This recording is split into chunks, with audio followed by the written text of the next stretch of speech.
ओम शांति।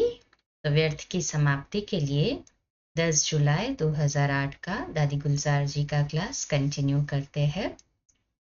तो जैसे बाबा करण करावनहार है, वैसे ये शरीर करणहार है और आत्मा करावनहार है।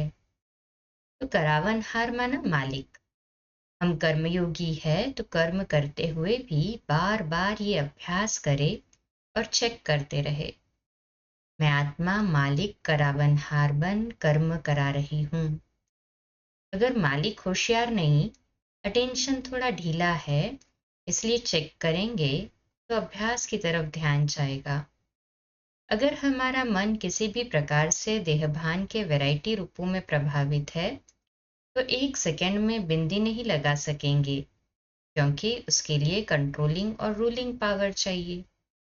संस्कार के वश हुए तो मन कंट्रोल में नहीं है ना। वृत्ति कहाँ चली जाती है? मन पर कंट्रोल नहीं है। तो बार बार चेक करे कि सारे दिन में स्वराज्य अधिकारी रहे। कर्मेंद्रियों के अधिकारी बनना है। जो बात हुई, अगर उसका ही संकल्प चलता रहता है तो ये साधारणता है। हम विश्व से न्यारे है, स्वराज्य अधिकारी है। उस अधिकार के रूप से मन को चलाएं, क्योंकि मन ही धोखा देता है। वृत्ति जाती है या कर्म संबंध में फंसते हैं। जो भी गलतियां हमसे होती है वह मन के संकल्पों द्वारा ही होती है। हम कर्मेंद्रियों के राजा है तो मन के ऊपर भी हमारा राज्य होना चाहिए। मन मेरा मुख्यमंत्री है, मालिक नहीं है। हम आत्मा मालिक है तो मंत्री के ऊपर ऑर्डर होना चाहिए। मन में कई ऐसी बातें होती है, उसे मन से निकालना नहीं है। मन में कई ऐसी बातें होती है, अगर उसे मन से निकाला नहीं है तो वही बातें बार बार होने से वो व्यर्थ का रूप बन जाता है। बाबा कंबाइंड है, यही माया डाकू भुला करके अकेला कर देती है।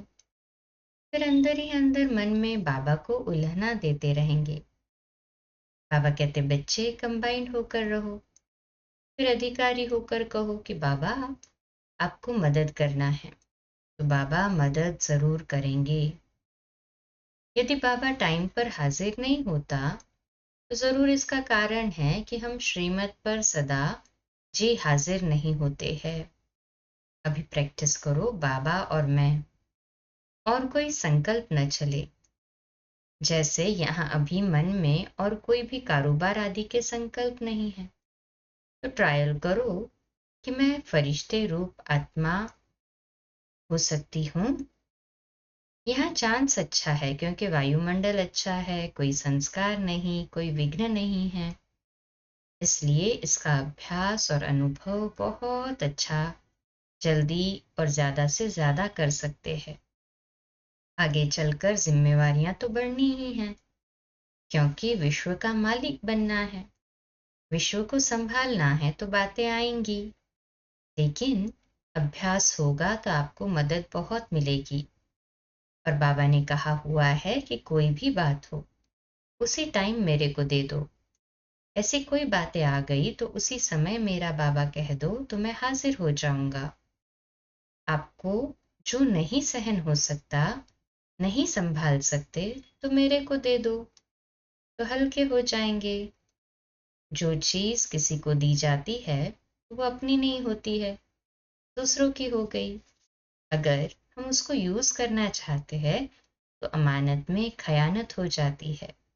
एक बार दिल से बाबा को बात दे दी, फिर भी कई बार वो बात आ जाती है, तो ये समझे कि पराई चीज को हम अपना क्यों माने। उस समय आप छोटे बन जाओ। मन खाली होगा तो सिर्फ बाबा याद आएगा, क्योंकि बाबा व्यर्थ के किचड़े में बैठ नहीं सकता। तो हम ऐसे ही नहीं समझे कि मेरे दिल में बाबा बैठा है या बाबा के दिल में हम हैं। बाबा दिल में समाया रहे, उसके लिए स्वच्छता जरूर चाहिए। मन में और कोई संकल्प नहीं हो, सेवा का हो या स्व उन्नति का हो।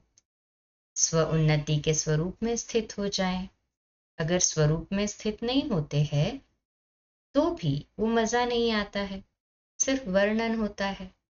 जैसे वह मंत्र होता है वैसे बाबा मैं आपकी हूं, आप तो मेरे हो।